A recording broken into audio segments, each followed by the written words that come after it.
As you settle in, we ask that you move into your seat as quickly as possible.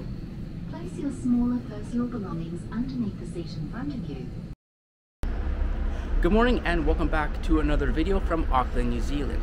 We had a great couple days in the city, but it's time to head to the nation's capital of Wellington. Today we'll be flying with Jetstar, the ultra low cost carrier. And I last flew with Jetstar, I think it was 18 months ago, from that flight from Fukuoka to Narita.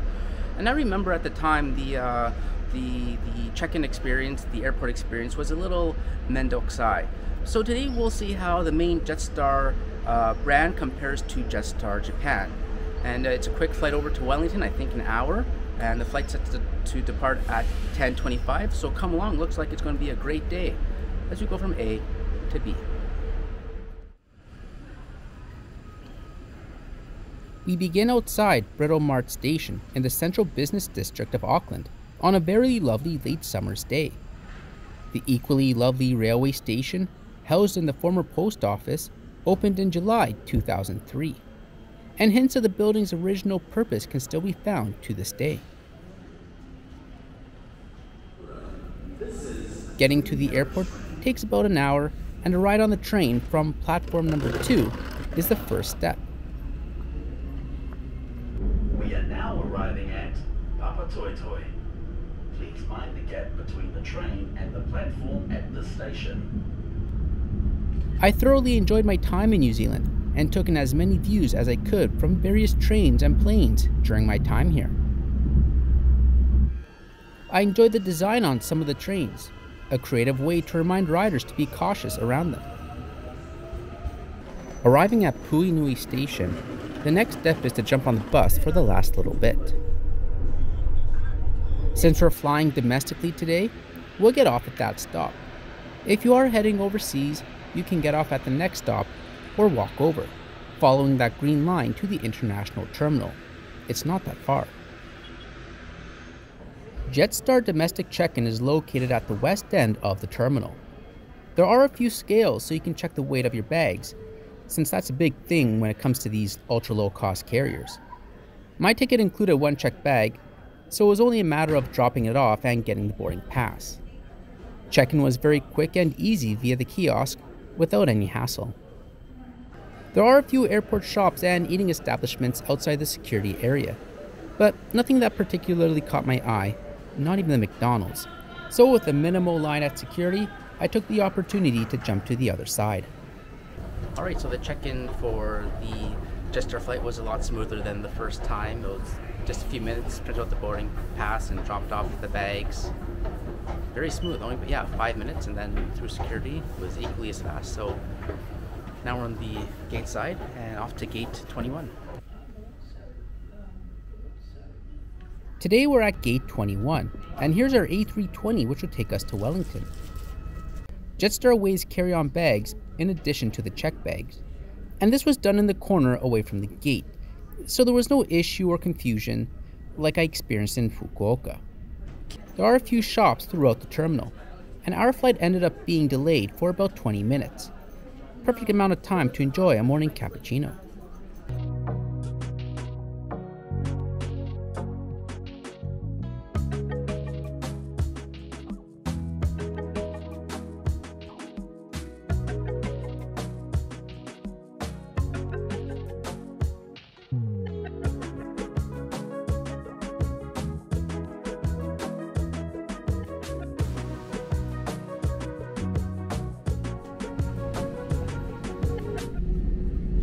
Today we're in 26A, and soon enough, we were on our way.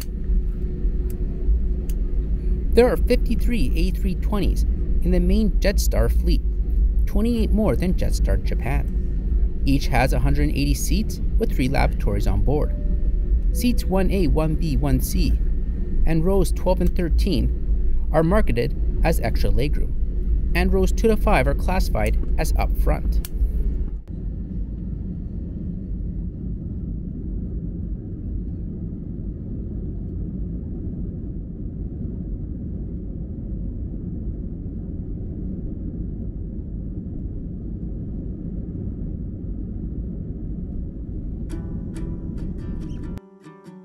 Our quick flight would take us along the west coast of the North Island down towards Wellington.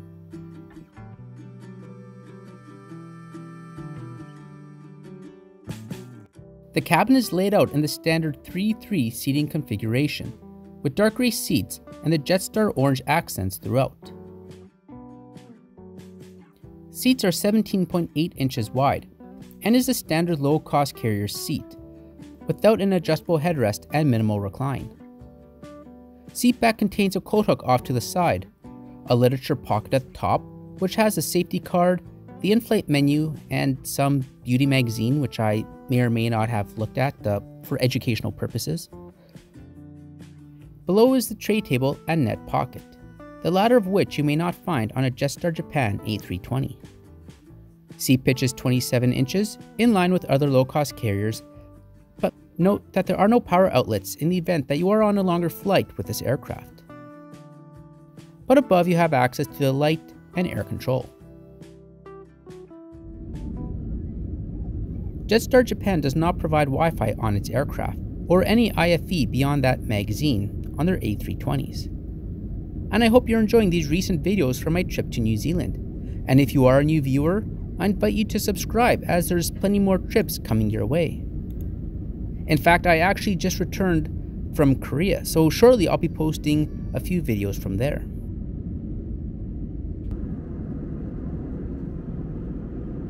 On this short flight, passengers were able to purchase from the menu. I was impressed with the menu's wide selection. Looks pretty good, doesn't it? Prices seem very reasonable as well.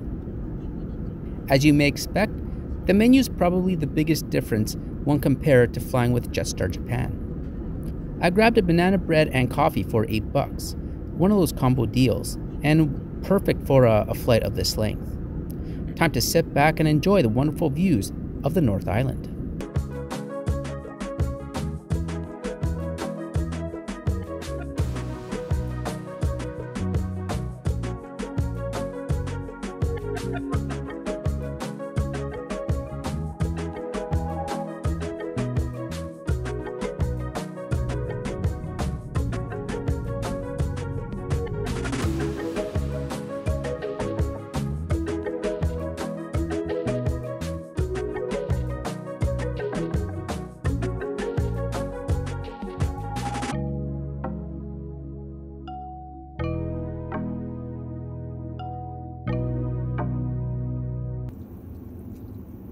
There are 3 lavatories on board, and I peeked in one on my return trip a few days later. I thought the LED glow was a nice way to brighten up the washroom.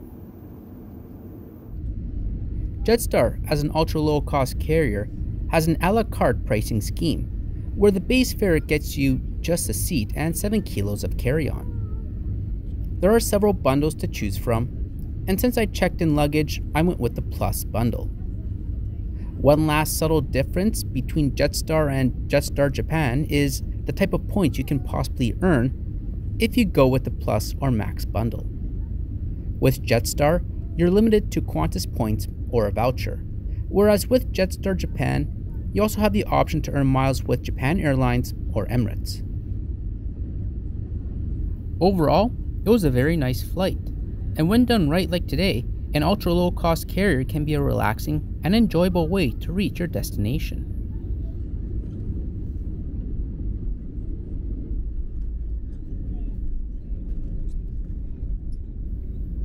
The cost of the flight, bundle included, came out to 101 New Zealand dollars.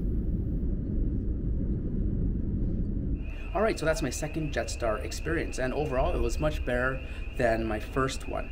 The baggage drop-off and getting the tickets at the kiosk all went very smooth. The flight was delayed for about 20 minutes due to a maintenance issue, but that's alright, I'm not in a rush today. And just wonderful views going down the coast. I really enjoyed just looking outside the window on this flight. And the snack service on board was, what you'd expect, very efficient and quick. So overall, I was very happy with Jetstar this time around. Thanks for watching. Let me know what you thought about this Jetstar flight, and I'll catch you in the next episode.